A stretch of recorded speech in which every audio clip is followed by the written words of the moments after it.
Hi guys, dito kami sa Cayon Beach Resort. Okay.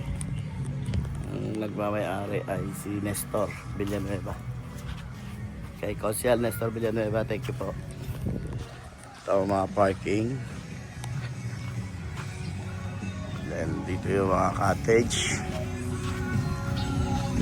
Yan. Ito po yung cottage namin. Ayan, nag-iiyaw si Joey.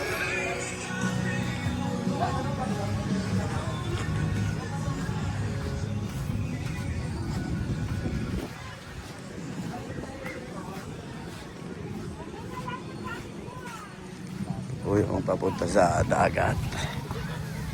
Lapit lang. Ito po ay nasa Barangay Calayo.